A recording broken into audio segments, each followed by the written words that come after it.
Will worship is the spirit of this age. Understand the deadly dangers of worshiping your own will and how to overcome this lethal mindset. Next on The Key of David with Gerald Flurry. Jesus Christ went around casting out demons just routinely. Where did they all go? Are they dead? Did they die? They don't die. And millions of them are confined to this earth. In fact, all of them, along with Satan the devil. You want to know what worshiping the will is? You're beginning to be ruled by ruling spirits, the demon world. That's my father from this program back in the year 2020, talking about all the encounters that Jesus had with demons and demonic activity. Armies of demons in some cases. Where did they all go? Do they still exist?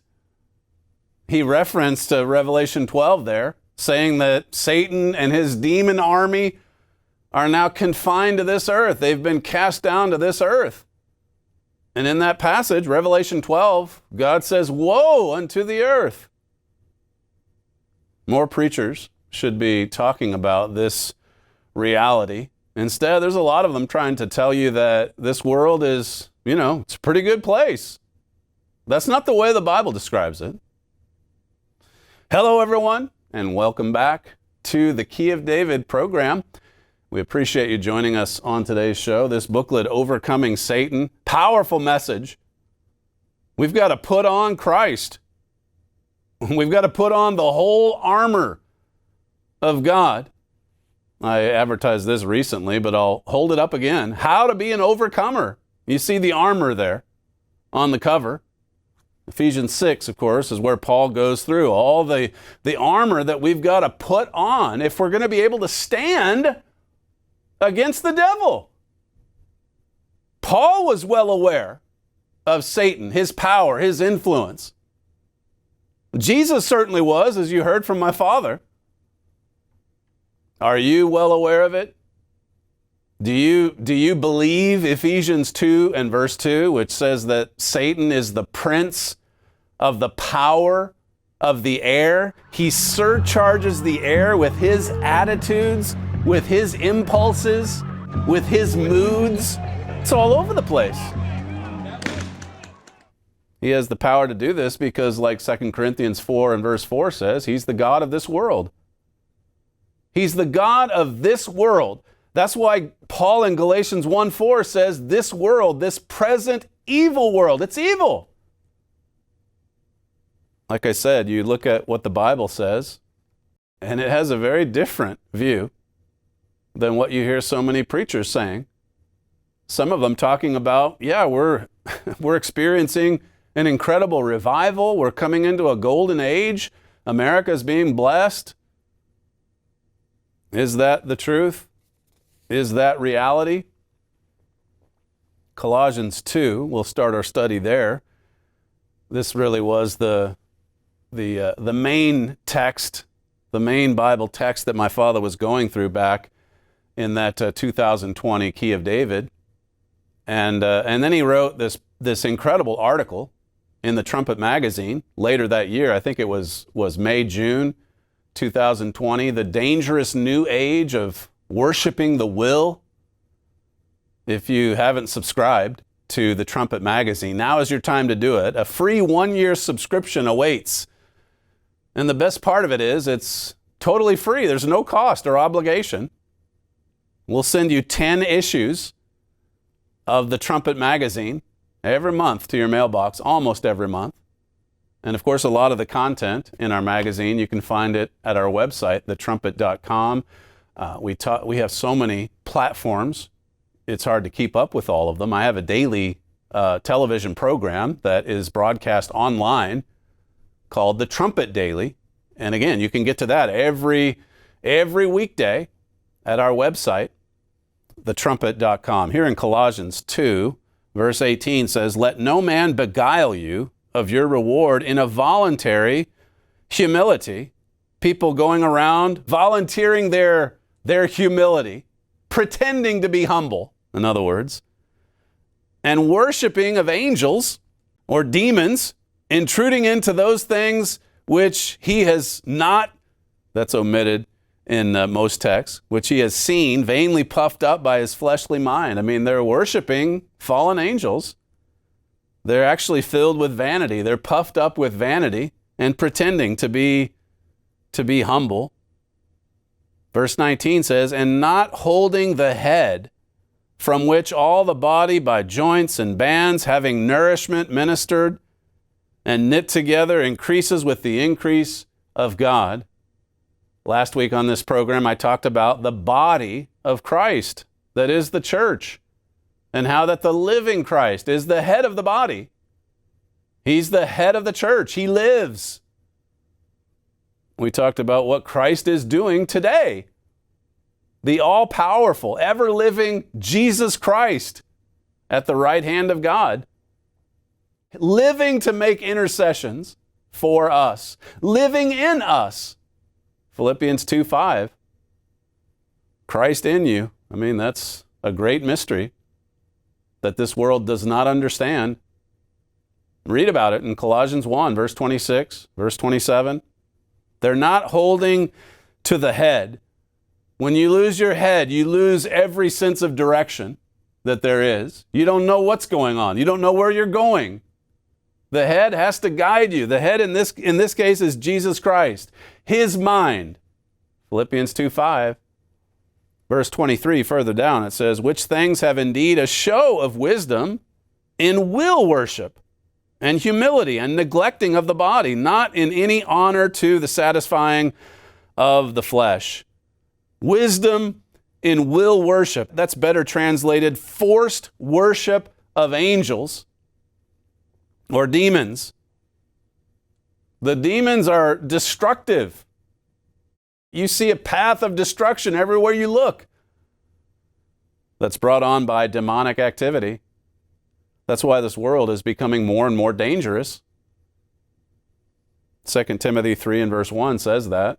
And it says it would get worse in these last days. Paul, in his final letter, is trying to help Timothy see that in the last days, we're going to be coming into dangerous times, perilous times. And then in verse 13 of that chapter, he says, evil men and seducers are going to wax worse and worse. It's going to get even worse, the evil, the lawlessness, the sin. These are the times we're living in. And you see Satan's fingerprints all over it. In that article, A Dangerous New Age of Worshiping the Will, again, that's from May of 2020. My father says here, commenting on Colossians 2, he says, will worship essentially comes down to worshiping demons. That is the new age Adolf Hitler wanted to usher in. He talks about a fair bit of history in that classic article. That's the world Satan wants. That's what the leaders of God's church got into after Mr. Armstrong died. They didn't look to the Bible for answers. They just had a magic interpretation of things and said by implication, just follow our will, which happened to be Satan's will. And most of God's people, they're described in the Laodicean section there in Revelation 3, the Laodicean era of God's church. Most of God's people just went right along with will worship, worshiping the will, worshiping human reasoning as influenced by the god of this world, Satan the devil. Listen again to my father's program from 2020, clip 2. He said, this is a new age of magic interpretation of the world is coming. He's introducing it, of interpretation in terms of the will and not of intelligence. So doesn't that same spirit, don't you see that in politics even today? That people rely on that will and worship that will and not intelligence, not real solid reasoning. Do you see that in political parties today? Well, I think we all would have to say yes to that. Yes, indeed. That's the world we're living in. You see people worshiping opinions, human opinions, all over the place, and ignoring God's truth. We're certainly not letting the mind of Christ in. My father makes the point in chapter 10 of the Key of David booklet. regarding Jew hatred. If you haven't noticed, that's spreading. I'm going to do a program on that eventually. We'll touch on it right here, actually. But a lot of people just hate Jews. They hate Israel, and they don't know why. There's no rational explanation. And of course, that hatred, it's been around for a long time. Look at U.S. politics in the last 10, 11 years. And just the irrational, unhinged hatred for Donald Trump. And it's not like it just all goes in one direction. There's hatred all over the place. And so much of it is just unhinged and deranged. All of it is. Michael Oren, he's been on my daily program, the Trumpet Daily. He's a commentator in Israel, Little Israel, and he wrote for the Free Press. He said, for the past 50 years, in capacities both official and voluntary, before the American press, on campuses, in op-eds, I've spent most of my time defending the state of Israel. And what he talks about in this article is just the dramatic changes that he's seen in the reaction or response coming from American audiences. He was born in America, and now he's an Israeli citizen. He says here, challenging even in the quietest of times, standing up for Israel became especially daunting after October 7. Something changed. It became more difficult to defend Israel. October 7, I mean, he's talking about what happened just 2.5 years ago, when the victims of a verifiable genocide were baselessly accused of perpetrating one. So here are the Jews in southern Israel, victims of this genocide, and then it didn't take long before a lot of opinion in this world decided, you know what, I think it's the Jews that are actually guilty of genocide. How do you explain that kind of a mind change? And as he says in this article, it hasn't always been this way. Still, there remained my bedrock belief that most Americans, when presented with the facts, would come down on Israel's side. But while the hostility in much of the media was nothing new, the open-minded audiences I usually addressed had changed. He's commenting on a change in human nature, in human reasoning. And really what he's getting at here is what my father talked about in 2020. The age of will worship. Conspiracy theories, once considered fringe, had become mainstream, and age-old anti-Semitic tropes had resurfaced in a not-so-subliminal presumption of Jewish wickedness. Inexorably, he says, I came to understand that the cogent nation I once knew and appealed to, where a basic rationality could always be assumed, had fallen into lunacy. So again, how did this happen? He's seeing America's pivot on Israel, and it's changing his thinking about Americans, about basic rationality. It's gone to a point of lunacy. It's a strong word, but he's right. He's right. Then he makes this observation about America's culture. He says, proof of that descent can be seen in this year's most celebrated movies, One Battle After Another, Marty Supreme, Bugonia, which are similarly about obsessiveness, radicalism, and paranoia. And then another movie, he says, If I Had Legs, I'd Kick You, is entirely about a woman losing her mind. Even The Breathtaking Sinners, that's the name of a movie, I guess, which begins as an elegy to the blues and a vivid retrospective on the Jim Crow South, sinks into blood-sodden insanity. He says quality films are often reflective of their times, and these productions are no exceptions. The America they depict, whether in the future, past, or present, is unhinged. I mean, this is a pretty good insight here. The kind of entertainment that we're consuming, that we find relatable. We're celebrating mental illness. We're fascinated by it. On the one hand, we don't really believe in the real spirit world. We don't believe in Satan and having to overcome Satan. And yet we're fascinated by all of this satanic thinking. Mental instability, mental illness. And as he says, I mean, these are the most celebrated movies that we want to watch. These are the ones that receive the awards. What is happening to us?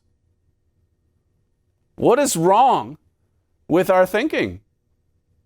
He says, America's national derangement poses myriad challenges to those not yet caught up in it. It says, to refute the accusation that Israel committed genocide in Gaza, one can marshal facts such as nearly 1-to-1 civilian to combatant casualty ratio, or the millions of leaflets and text messages dispensed by the IDF warning of impending operations, but it'll be like firing ping pong balls at a tank. Though readily disproven, Israel's guilt for annihilating an entire people is today accepted by more than half of that general public. What? Israel is annihilating an entire people? A lot of people believe that. An even larger majority favors the Palestinians. Even the misogynist, homophobic, anti-American terrorists over America's only dependable, democratic military ally. Is this rational, he asks? Is this, solid reasoning based on facts? Or is this propaganda? Is it deception and lies? Is it worshiping the will? Is it worshiping human opinions? In that 2020 article, my father said, Hitler talked a lot about the psychology of lying. What you tell people in the mass in a receptive state of fanatic devotion will remain. Hitler, he mastered the art of lying. Are there a lot of people that fall into that category today? Is human nature getting better or worse since the time of World War II? It says, we are now at the end of the age of reason. This is quoting Hitler. A new age of magic interpretation of the world is coming, of interpretation in terms of the will and not of intelligence. There's no such thing as truth, either in the moral or the scientific sense. Of course, if you look into the Bible, you see the prophet Isaiah says that truth fails. Daniel the prophet said truth is cast to the ground. So this is prophesied. And we're witnessing it. We're seeing it. My father says Paul reveals what happens when you worship the human will. It leads to essentially worshiping demons. And here again, look at Ephesians 2 and verse 2, where it says that Satan is the prince of the power of the air. Ephesians 2 and verse 2.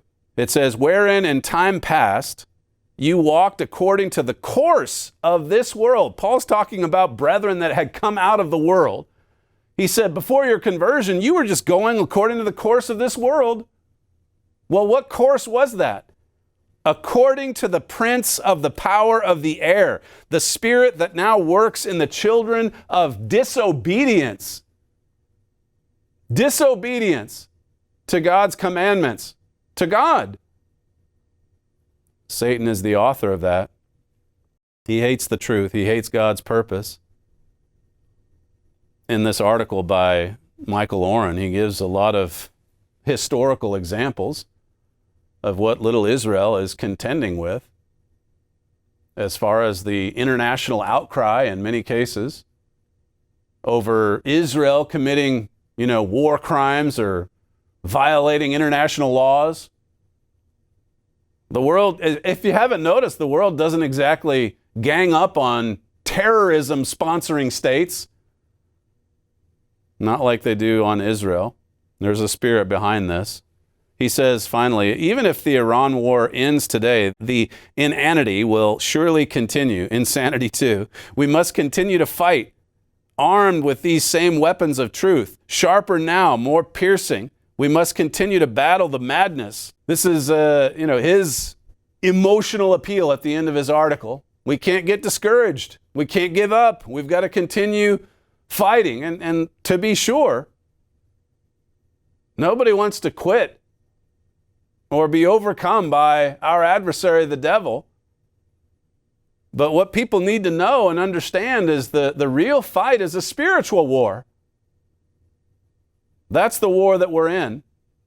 Satan is the cause of all the sickness that we see in the world today, all the filth, all the rebellion, all the disobedience.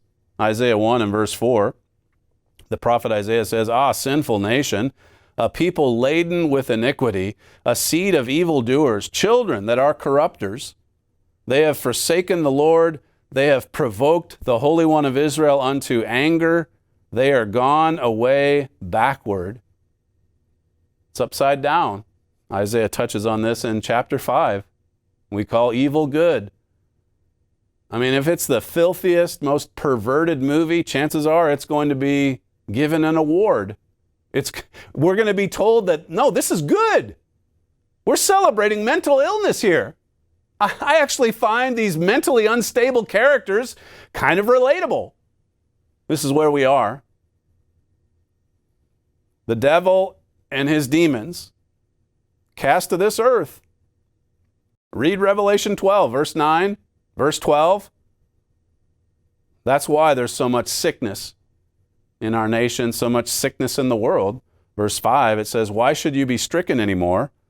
You will revolt more and more. The whole head is sick, and the whole heart is faint."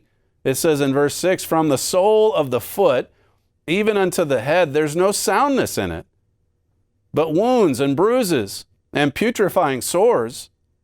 They have not been closed, neither bound up, neither mollified with ointment." There's no soundness in it, in this body. There's no life. But it's an evil world.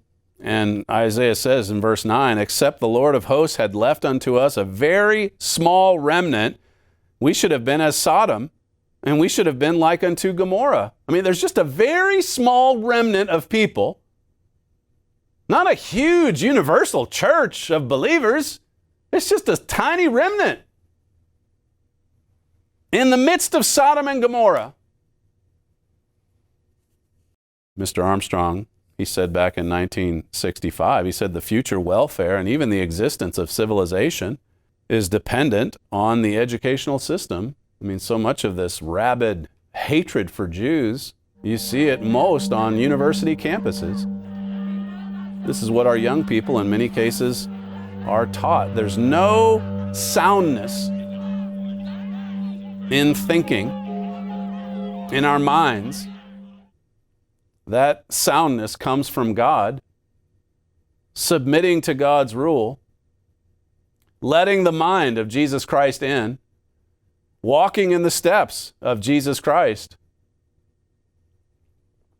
We let the mind in through the power of God's Spirit, and that's talked about in 2 Timothy 1, verse 6. It says, "Wherefore I put you in remembrance, that you stir up the gift of God, which is in you by the putting on of my hands." Stir up the gift of God. That is the gift of the Holy Spirit. And it says in verse 7, "For God has not given us the spirit of fear, but of power and of love and of a sound mind." Sound mind. Sound reasoning. It comes from God. The further you get away from God, the more will worship there will be. The more worshiping of human opinions there will be. And so you can see why Paul said in 2 Timothy 3 that evil men, seducers, would just wax worse and worse. And that's what we're seeing. My father, I don't think I have time to play the clip, but he went through Romans chapter 7 in that 2020 Key of David, where Paul is talking about the war of the wills. And he was very open, discussing his carnal nature, the law of sin, of human nature. And he cried out at the end of chapter 7, he said, "Who's going to save me from this wretchedness, this wretched man that I am?" And he thanked God at the end because he said it's through Jesus Christ that we can be rescued from all of this filth, from all of this evil. If you want to study further into what we're called to come out of this booklet, it's, as it says at the start, it's like a field manual for our battle, for the battlefield that we're on spiritually, how to be an overcomer. And then this talks about our chief adversary, Satan the devil, overcoming Satan. You see the word overcoming in the titles for both of those booklets. Don't forget also to request a free 1-year subscription to the Trumpet magazine as well. That's all we have time for on today's show. We appreciate you joining us, and we hope to see you again next time.